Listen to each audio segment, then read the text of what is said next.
നമസ്കാരം.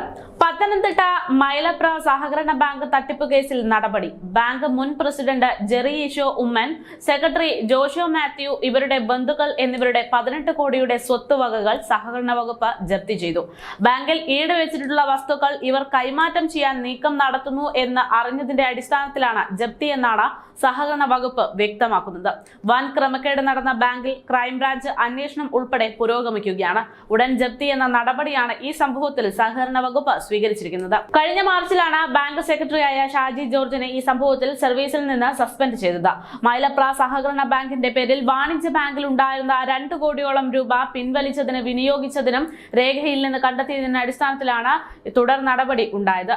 32,95,00,000 രൂപയുടെ സാമ്പത്തിക തിരിമറിയാണ് അസിസ്റ്റന്റ് രജിസ്ട്രാർ മൈലപ്ര സഹകരണ ബാങ്കിൽ നടത്തിയ അന്വേഷണത്തിൽ കണ്ടെത്തിയത്.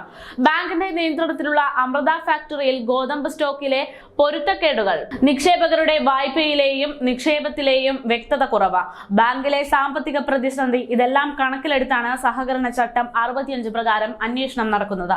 ബാങ്കിന്റെ പേരിൽ ബാങ്ക് ഓഫ് ബറോഡ പത്തനംതിട്ട ശാഖയിലുള്ള അക്കൗണ്ടിൽ നിന്നും 2 കോടിയോളം രൂപ മുൻ സെക്രട്ടറിയായ ഷാജി ജോർജും പ്രസിഡന്റ് ജെറി ഈശോ ഉമ്മനും ചേർന്ന് ആരും അറിയാതെ പിൻവലിച്ചു എന്നതാണ് കേസിൽ ആദ്യം കണ്ടെത്തിയത്.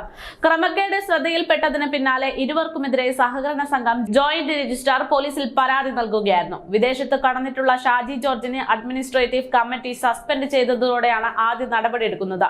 മൈലപ്രയിൽ മോഷണ സംഘം കൊലപ്പെടുത്തിയ വ്യാപാരി ജോർജ് ഉണ്ണൂണിന്റെ മകനാണ് ഈ പറയുന്ന ഷാജി ജോർജ്. കോടികളുടെ ക്രമക്കേട് നടന്നതിന് പിന്നാലെ മൈലപ്ര സഹകരണ ബാങ്കിന്റെ ഭരണസമിതി പിരിച്ചുവിട്ട് അഡ്മിനിസ്ട്രേറ്റീവ് ഭരണം ഏർപ്പെടുത്തുകയും ചെയ്തിട്ടുണ്ട്.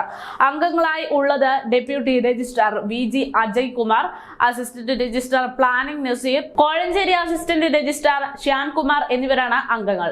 അഡ്മിനിസ്ട്രേറ്റീവ് കമ്മിറ്റി അധികാരമേറ്റതിന് പിന്നാലെ ഷാജി ജോർജിനെ സെക്രട്ടറി സ്ഥാനത്ത് നിന്ന് മാറ്റി റിക്കവറിയുടെ ചുമതല നൽകുകയും ചെയ്തിരുന്നു. എല്ലാ ചുമതലകളിൽ നിന്നും ഷാജിയെ ഒഴിവാക്കിയിട്ടുണ്ടെന്നായിരുന്നു റിപ്പോർട്ട്. ഇതിനുശേഷം ഷാജി ജോർജ് അവധിയിലായിരുന്നു. പകരം സാലി ജോർജിന് സെക്രട്ടറിയുടെ ചുമതല നൽകുകയും ചെയ്തു. പിതാവിന്റെ കൊലപാതകത്തെ തുടർന്ന് അഡ്മിനിസ്ട്രേറ്റീവ് കമ്മിറ്റി ഷാജിക്ക് അവധി നൽകുകയും ചെയ്തു. ഈ അവധി മുതലാക്കിയായിരുന്നു ഷാജി UK പോയത്. ആഭ്യന്തര അന്വേഷണത്തിലാണ് ബാങ്ക് ഓഫ് ബറോഡ പത്തനംതിട്ട ശാഖയിൽ മൈലപ്ര ബാങ്കിനുള്ള അക്കൗണ്ടിൽ നിന്ന് ചെക്കും RDGS മുഖേന 2 കോടിയോളം രൂപ പിൻവലിച്ചതായി പരിശോധനയിൽ കണ്ടെത്തിയത്. ഇങ്ങനെ പിൻവലിച്ച തുകയുടെ കണക്കുകൾ മൈലപ്ര ബാങ്കിന്റെ അക്കൗണ്ടിൽ ഉണ്ടായിരുന്നില്ല. ഇതേ തുടർന്ന് ഷാജിക്ക് കാരണം കാണിക്കൽ നോട്ടീസ് നൽകിയിരുന്നു. മറുപടി തൃപ്തികരമായി ലഭിച്ചുമില്ല. ഈ രീതിയിൽ പണം പിൻവലിച്ചതിന്റെ ഉത്തരവാദിത്തം സെക്രട്ടറിക്കും പ്രസിഡന്റിനുമാണെന്ന് പിന്നീട് പറയുകയുണ്ടായി. ആ കേസിലാണിപ്പോൾ കടുത്തൊരു നടപടി ഉണ്ടായിരിക്കുന്നത്.